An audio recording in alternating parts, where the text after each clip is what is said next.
আসসালামু আলাইকুম প্রিয় দর্শক, অন্য মঞ্চের আলাপ চাইতায় আপনাদের সকলকে আমন্ত্রণ জানাচ্ছি। আচ্ছা, শুরুতেই একটা ভ্রম সংশোধন করে নি।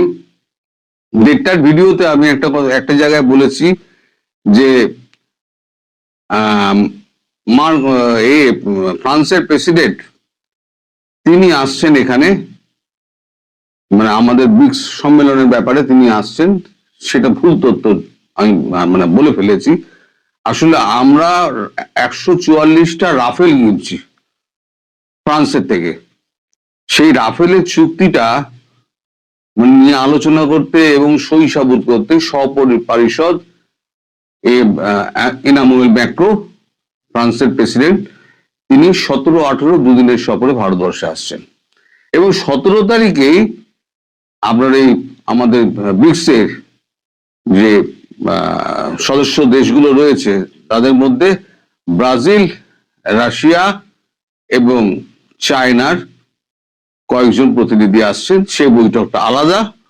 মার্কিন যুক্তরাষ্ট্র এই মার্কো কি বলে ফ্রান্সের রাষ্ট্রপতির যে বৈঠকটা সেটা হচ্ছে আলাদা। আমি দুটোকে একসঙ্গে গুলিয়ে ফেলেছিলাম।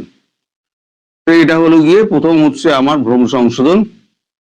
দ্বিতীয় হচ্ছে আমি যে পোস্টটা দিয়েছি সেই পোস্টটা হচ্ছে ইউনূসের বিরুদ্ধে মামলা হতে যাচ্ছে। এখন মজার কথা হচ্ছে, আপনারা সাক্ষী দর্শক, আমি বহুবার বলেছিলাম যে ডিপ স্টেটকে বিশ্বাস করবেন না, য পলায়তি স জীবতি, আপনি পালান। কিন্তু উনি আমার কথা শোনেননি। গরিবের কথা কিন্তু বাসি হলেও সত্যি হয়। এখন মার্কিন যুক্তরাষ্ট্রের পরামর্শে সরকার অথবা কোনো ব্যক্তি ইউনূসের নামে শীঘ্রই মামলা করতে চলেছে। তিনি যে 666 কোটি টাকা কর্মকুব করিয়েছেন ক্ষমতার অপব্যবহার করে, তারপর 5 বছর না কত বছরের জন্য তার ওই ব্যাংকের একটা ঢপের চপ ব্যাংক রয়েছে, তার ব্যাংকের আপনার যত কর আছে, যত এই সমস্ত ট্যাক্স আছে, সেগুলো মুকুব করিয়েছেন। ঋণ তো মুকুব করিয়েছেন, করও মুকুব করিয়েছেন।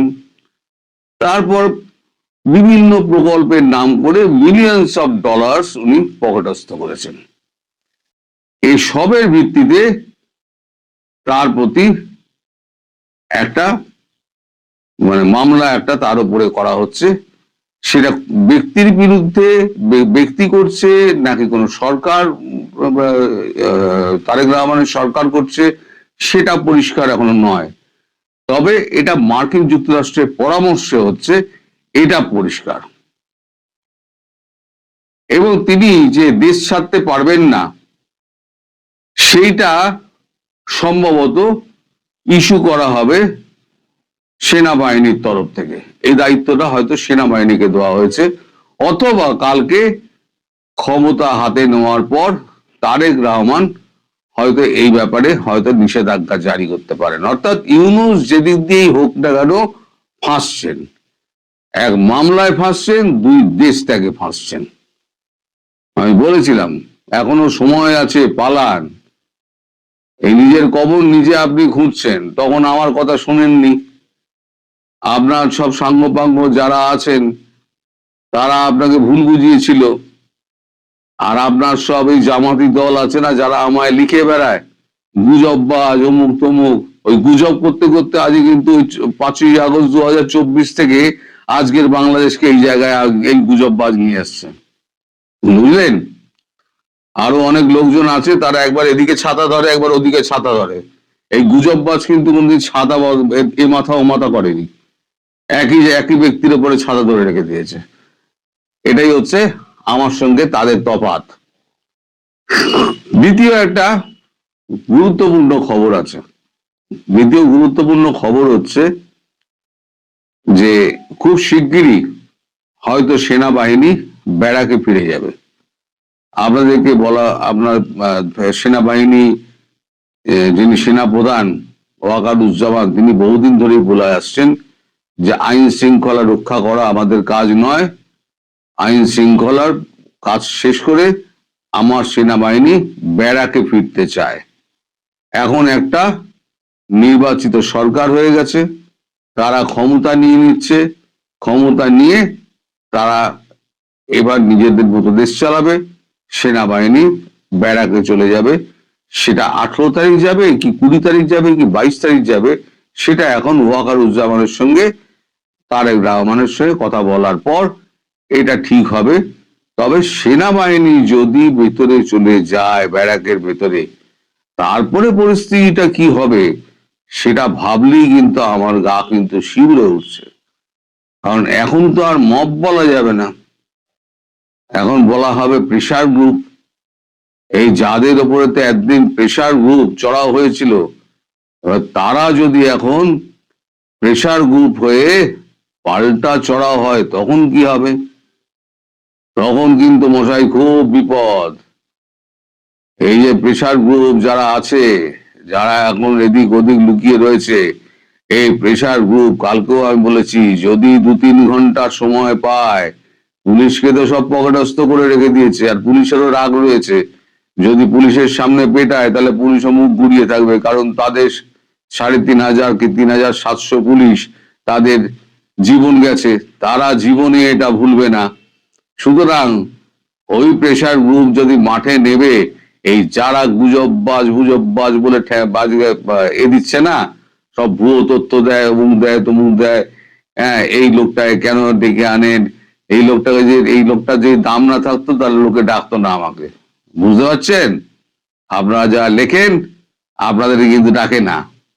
আপনাদের 4 লাইন বলার ক্ষমতা নেই, 6 লাইন খবর জোগাড় করার ক্ষমতা নেই।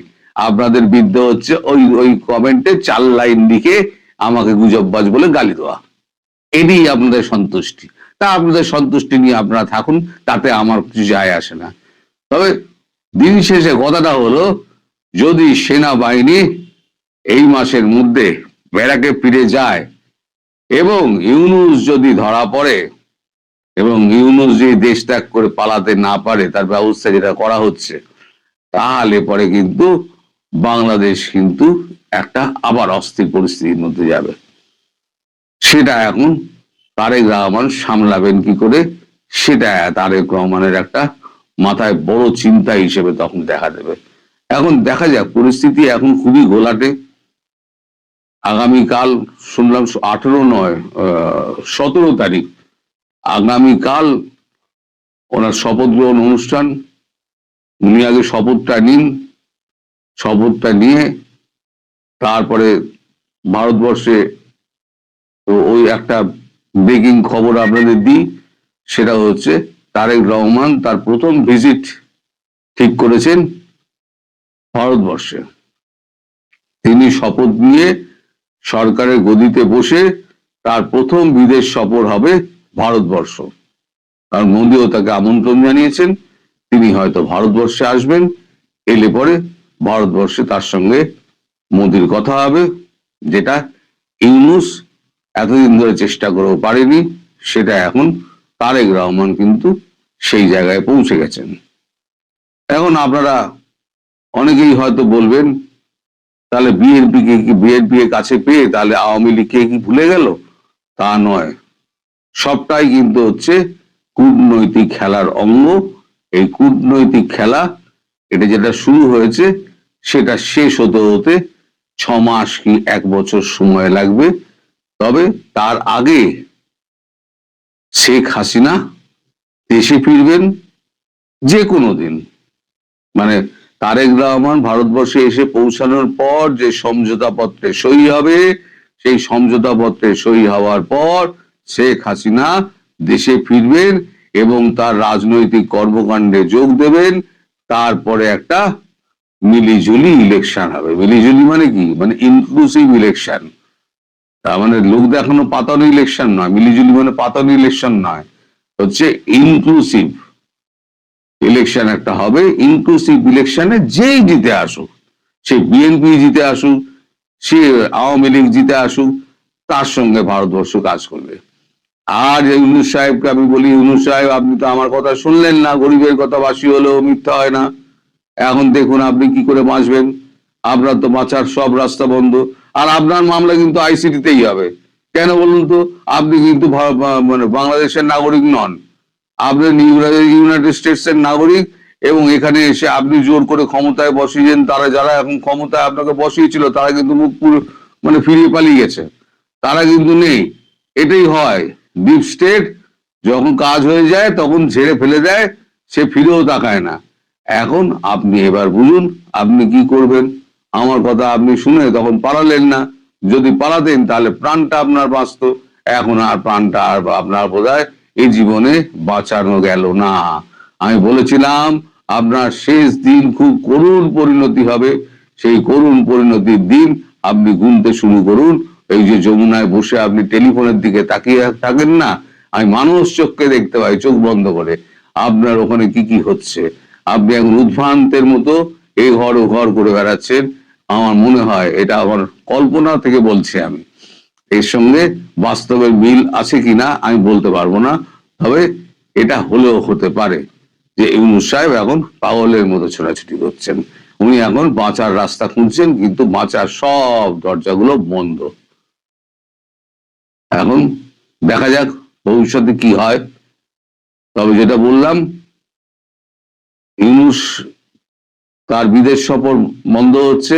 তার ইচ্ছে ছিল তিনি ইন্দোনেশিয়া হয়ে তিনি জাপান যাবেন, যা হচ্ছে না। তার দেশ ত্যাগ বন্ধ। 2 হচ্ছে ইউনূসের বিরুদ্ধে মামলা হচ্ছে।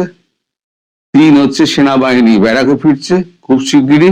এবং 4 হচ্ছে দায়িত্ব নিয়ে ভারতবর্ষে প্রথম বিদেশ সফর করবেন তারেক রহমান। 4টে খবর আমি একসঙ্গে করে দিলাম। সবাই ভালো থাকবেন। অনেকগুলো ছোট ছোট খবর আছে, সবগুলোই বলবো, শেষ পর্যন্ত থাকবেন। প্রথমেই কথা বলছি, ডক্টর ইউনূস রাষ্ট্রপতি হচ্ছেন এই বিষয়ে সোশ্যাল মিডিয়ায়, সামাজিক যোগাযোগ মাধ্যমে কিন্তু ব্যাপক প্রচারণা চলছে, এবং মেইন মিডিয়াতেও এটা আসছে যে কে কে রাষ্ট্রপতি হতে পারেন। পরে খোঁজ নিয়ে জেনেছি যে ইউনূস সেন্টার থেকে খুব সুপরিকল্পিতভাবে এই প্রচারণাটা চালানো হচ্ছে যে ডক্টর ইউনূস রাষ্ট্রপতি হবেন। ডক্টর ইউনূসের রাষ্ট্রপতি হবার একটা গোপন খায়েশ দীর্ঘদিন থেকে রয়ে গেছে, এবং উম, গত বছরের জুন মাসে যখন তারেক রহমানের সাথে লন্ডনে ডক্টর ইউনূস গোপন একান্ত মিটিং করেছিলেন, তখন কিন্তু সেখানে এরকম একটা আলোচনা হয়েছিল, এবং তারেক রহমানের পক্ষ থেকে বলা হয়েছিল যদি ডক্টর ইউনূস তখন শারীরিকভাবে মানসিকভাবে সক্ষম থাকেন তাহলে বিএনপি হয়তো তাকে রাষ্ট্রপতি বানানোর ব্যাপারে বিবেচনা করবে। কিন্তু আজকের বাস্তবতায় যখন বিএনপি 2/3 আসনে জয়লাভ করে ফেলেছে, তখন বিএনপি আর রাষ্ট্রপতি বানানোর জন্য ডক্টর ইউনূসের কথা ভাবছে না, বরং বিএনপির নিজস্ব ক্যান্ডিডেট আছে। বিএনপির তারেক রহমানও বলেছে যে আমাদের কি লোকের অভাব পড়েছে, এবং এই রাষ্ট্রপতি হবার দৌড়ে এগিয়ে আছেন মির্জা ফখরুল আলমগীর, তারপরে ডক্টর খন্দকার মোশাররফ হোসেন, আমির খসরু, ডক্টর মঈন খান। বেশ কয়েক মাস আগে শুনেছিলাম যে পঞ্চগড়ের আহ, সাবেক সাংসদ এবং সাবেক স্পিকার ব্যারিস্টার জমির উদ্দিনও রাষ্ট্রপতি হবার দৌড়ে ছিলেন, কিন্তু এই মুহূর্তে ব্যারিস্টার জমির উদ্দিন কেমন আছেন বা আদৌ তিনি রাষ্ট্রপতি হবার জন্য বিবেচনায় আছেন কিনা সেটা বলতে পারছি না। কিন্তু এটা নিশ্চিত যে ডক্টর ইউনূস তার ইচ্ছে থাকা সত্ত্বেও বিএনপির বিবেচনায় রাষ্ট্রপতি হিসেবে নেই। এখন ডক্টর ইউনূস তো চলে যাবেন পরশুদিন শপথ গ্রহণ, মানে 17ই ফেব্রুয়ারি মঙ্গলবার সকাল 10টায় এমপিরা শপথ গ্রহণ করবেন, বিকাল 4টায় মন্ত্রী পরিষদ শপথ গ্রহণ করবেন। তো তারপরে তো ডক্টর ইউনূস আর প্রধান উপদেষ্টা থাকছেন না, তিনি কি করবেন? তিনি কি বাংলাদেশেই থাকবেন, বিদেশে দেশে যাওয়া আসার মধ্যে থাকবেন, নাকি তিনি বিদেশের কোনো আরেকটি দেশে সেটেল করার কথা ভাবছেন? তার পছন্দের দেশ ছিল ফ্রান্স। তিনি বেশ কয়েকবারই ফ্রান্সে থাকার আকাঙ্ক্ষা ব্যক্ত করেছেন খুব সম্প্রতি, কিন্তু ফ্রান্স সরকার তাকে থাকার ব্যাপারে রাজি হয়নি। সুতরাং তিনি এখন ইন্দোনেশিয়ার কথা ভাবছেন, যে তিনি হয়তো ইন্দোনেশিয়া থাকবেন। জাপানের কথাও অনেকে বলছে, আর এগুলো একদম কিছু না হলে ইস্ট তিমুরে তার থাকার ইচ্ছে। সুতরাং রাষ্ট্রপতি তো দূরের কথা, তিনি দেশে থাকতে পারবেন কিনা এটা নিয়ে কথা হচ্ছে। আবার আজকে একটা খুব নির্ভরযোগ্য সূত্রে জানলাম যে খুব হয়তো কাল পরশুর মধ্যেই কোনো এক ব্যক্তি ডক্টর ইউনূসের বিরুদ্ধে দুর্নীতির মামলা করবেন। তিনি আহ, আদালতের কাছে এই মামলাটা করবেন। এখন আদালত এটা গ্রহণ করবে কিনা বা এটা দিয়ে নতুন করে কোনো জল ঘোলা হয় কিনা সেটা আমাদের একটা দেখার বিষয়। এইটা যখন ডক্টর ইউনূসের ঘটনা, তখন উপদেষ্টাদের মধ্যে একটা চলে যাবার বিদায়ের সুর বেজে উঠেছে, তাদের চোখে মুখের দিকে আজকাল তাকানো যায় না, কেমন যেন একটা আতঙ্কের ভাব। আবার সাবেক যে উপদেষ্টা আসিফ মাহমুদ, তার দুর্নীতি নিয়ে সামাজিক যোগাযোগ মাধ্যমে জোরে সোরে কথা উঠেছে, 11,000 কোটি টাকার নাকি তিনি দুর্নীতি করে কামিয়েছেন এবং সেই টাকা বিদেশে পাঠিয়েছেন এবং নিজে তিনি দুবাই যাবার জন্য চেষ্টা করছেন। তো এইসব কথাবার্তার মধ্যে এই তারেক রহমানের প্রধানমন্ত্রী হিসেবে সংসদ গ্রহণে বিদেশ থেকে কোন কোন সরকার প্রধানরা আসবেন এটা নিয়েও কিন্তু অনেক আলোচনা হচ্ছে। আমরা শুনলাম যে ভারতের প্রধানমন্ত্রী নরেন্দ্র মোদী নাকি বাংলাদেশে আসবেন এবং সেই সাথে পাকিস্তানের প্রধানমন্ত্রী শেহবাজ শরীফও তারেক রহমানের শপথ গ্রহণ অনুষ্ঠানে উপস্থিত থাকবেন, এটা আমরা শুনেছিলাম। কিন্তু by this time it has been clear যে মোদী সরকারি কাজে ব্যস্ত থাকবে, তিনি আসবেন না বা আসার কথা ভাবেননি। ভারতের পররাষ্ট্রমন্ত্রী ডক্টর জয়শঙ্কর, তিনি এই সময়ে মিউনিক থাকবেন একটা সিকিউরিটি কনফারেন্সে যোগ দেওয়ার জন্য, সুতরাং তিনিও আসছেন না। ভারত থেকে আসছেন লোকসভার স্পিকার মিস্টার ওম বিরলা। পাকিস্তান থেকে শেহবাজ শরীফ আসছেন না, পাকিস্তান থেকে আসছেন তাদের পররাষ্ট্রমন্ত্রী ও ডেপুটি প্রাইম মিনিস্টার ইশাক দার, যিনি ইতিমধ্যে বাংলাদেশে অনেকবার এসেছেন। এবং আজকে জানা গেল যে বাংলাদেশের পররাষ্ট্র মন্ত্রণালয় থেকে 7 দেশভুক্ত যেসব পররাষ্ট্রমন্ত্রী আছেন তাদের কাছে এই শপথ অনুষ্ঠানে উপস্থিত থাকবার জন্য, যোগ দেবার জন্য আহ্বান জানানো হয়েছে। সুতরাং যে গতকাল যে গুজবটা ছড়ানো হয়েছিল যে একদম নরেন্দ্র মোদী আসবেন, শেহবাজ শরীফ আসবেন, সেটা আসলে হচ্ছে না।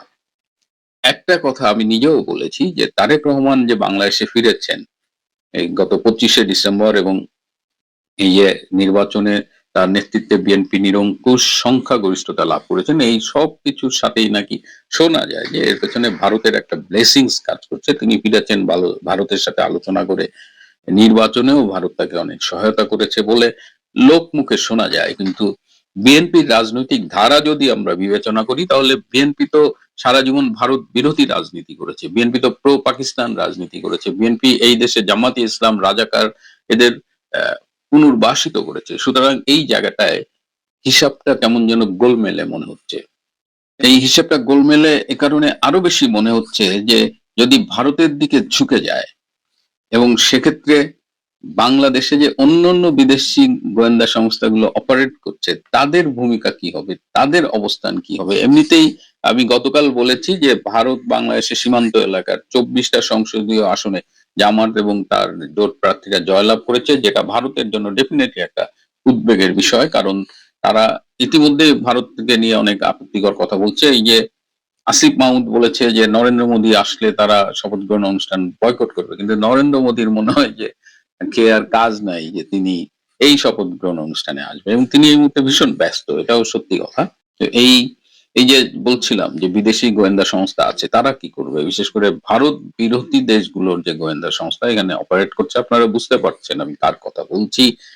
তারা সম্প্রতি ঠিক করেছে, তারা তো একটা হলো যে ভারতের বিচ্ছিন্নতাবাদী গোষ্ঠীকে বাংলাদেশের মাটিতে আশ্রয় দেয়া হবে এই একটা আশঙ্কা আছে, কারণ অতীতে বিএনপির নেতৃত্বাধীন সরকার এটি করেছে। কিন্তু অনেকে আবার বলছে যে যেহেতু তারেক যে একটা আন্ডারস্ট্যান্ডিং এর মাধ্যমে আসছে, তিনি হয়তো ভারত বিরোধী তৎপরতা গুলোকে নিয়ন্ত্রণ করবেন। তো ভারত বিরোধী তৎপরতা অনেক ভাবে হতে পারে। এখন যে খবরটা পেলাম সেটা হলো যে বাংলাদেশের থেকে ভারতে সাইবার অ্যাটাকের প্ল্যান করা হচ্ছে, এই বিদেশি গোয়েন্দা সংস্থার তত্ত্বাবধানে এটা হচ্ছে। তো বিদেশি গোয়েন্দা সংস্থা নিজেদের দেশ থেকে কেন ভারতে সাইবার অ্যাটাক করবে না, কেন বাংলাদেশের মাটি থেকে এই সাইবার অ্যাটাকের প্ল্যান করা হচ্ছে? এর একটা কারণ হতে পারে যে কোন দেশে সাইবার অ্যাটাক করার পরে ইমিডিয়েটলি আইডেন্টিফাইড হয় যে এটা কোন দেশের মাটি থেকে হয়েছে, কারা করেছে, এগুলো মোটামুটি ওরা আইডেন্টিফাই করে ফেলে। তো যখন ওটা আইডেন্টিফাই করবে তখন দেখবে যে এটা বাংলাদেশ থেকে অ্যাটাকটা হয়েছে, হয়তো বাংলাদেশের কোনো হ্যাকার গ্রুপকে তারা এই কাজে লাগাবে। তো এটা ভারত বিরোধী তৎপরতা, ভারতের বিরুদ্ধে নানা রকমের যুদ্ধের এটা কিন্তু একটা অংশ এবং এটা খুবই অ্যালার্মিং একটা সিচুয়েশন যে বাংলাদেশের থেকে ভারতে সাইবার অ্যাটাক করা যেতে পারে। এছাড়া আরো কিছু খবর রয়েছে, আপনারা জানেন যে মন্ত্রী পরিষদ সচিবের মানে শেখ আব্দুর রশিদ যিনি সচিব ছিলেন তাকে সম্প্রতি নির্বাচনের পরে অব্যাহতি দেওয়া হচ্ছে। এখন বলা হচ্ছে তিনি ব্যক্তিগতভাবে আবেদন করেছিলেন চলে যাওয়ার জন্য এবং এই কারণে তাকে অব্যাহতি দিয়েছে, কিন্তু আমরা খোঁজ নিয়ে জেনেছি আসলে সেটি সত্যি নয়। তিনি সাতক্ষীরার 4টি আসন যেখানে জামাত জয়ী হয়েছে সেই নির্বাচনে সেই আসনের প্রশাসনকে ব্যাপকভাবে প্রভাবিত করেছিলেন জামাতের প্রার্থীকে জয়ী করার জন্য, এবং তিনি বারবার ফোন করে বলেছেন যে এটা ডক্টর ইউনূস বলেছেন, ডক্টর ইউনূসের অভিপ্রায়, এটা মাননীয় প্রধান উপদেষ্টা বলছেন এদের জিতাতে হবে। অর্থাৎ ইউনূসকে ভাঙিয়ে তিনি সাতক্ষীরার 4টা আসনে তিনি প্রশাসনের ক্ষমতার অপব্যবহার করেছেন আর কি। তো এটি জানার পরে ডক্টর ইউনূস বলেছেন না, তিনি এ ধরনের কোনো কথা বলেনি, এবং তারই পরিণতি স্বরূপ শেখ আব্দুর রশিদকে মন্ত্রী পরিষদ সচিব থেকে অব্যাহতি দেওয়া হচ্ছে, এবং তিনি ছিলেন জামাতি, এবং তারপরে তার পরিবর্তে বর্তমানে যাকে মন্ত্রী পরিষদ সচিব করা হয়েছে তিনিও জামাতি রাজনৈতিক ধারার অনুসারী। বিএনপি ক্ষমতা নেবার পরে একটা প্রথম কাজ হবে এই যে সরকারি প্রশাসন তার জামাতিকরণ। কিন্তু প্রশ্ন থেকেই যায়, বিএনপি জামাতের বর্তমানে যে সম্পর্ক দেখছি, আজকেও বাংলাদেশে 3টি জায়গায় জামাতের নেতাদের বাড়ি পুড়িয়ে দেওয়া হচ্ছে, সাতক্ষীরা, কুষ্টিয়া এবং সাতকানিয়ায়। বিভিন্ন জায়গায় এনসিপির নেতাকর্মীদের পিটানো হচ্ছে, এবং শিবিরকেও মোটামুটি পেটানো হচ্ছে। ঢাকা বিশ্ববিদ্যালয়ে গোলাম আজমের ছবি টানিয়ে সেখানে জুতা মারা হচ্ছে। এই সব হয়তো অনেকে বলছে এগুলো ভাইয়ে ভাইয়ে ঝগড়া হবার মতো, এটা সিরিয়াস কিছু না। বিএনপি জামাত কি আসলেই দূরত্ব সৃষ্টি হয়েছে তাদের মধ্যে, নাকি এখনো মুদ্রার এক পিঠ এপিঠ ওপিঠ আছে? যতদূর বুঝি জামাত বিএনপি মুদ্রার এপিঠ ওপিঠ, এক মায়ের 2 সন্তান। সুতরাং আমাদের কেয়ারফুলি অবজার্ভ করতে হবে, এখনই কোনো সিদ্ধান্তে পৌঁছানোর মতো সময় আসেনি। পাশাপাশি আমরা তাকিয়ে থাকব কত দ্রুত আওয়ামী লীগের রাজনৈতিক কার্যক্রমের উপরে আরোপিত নিষেধাজ্ঞা প্রত্যাহার করা হয়।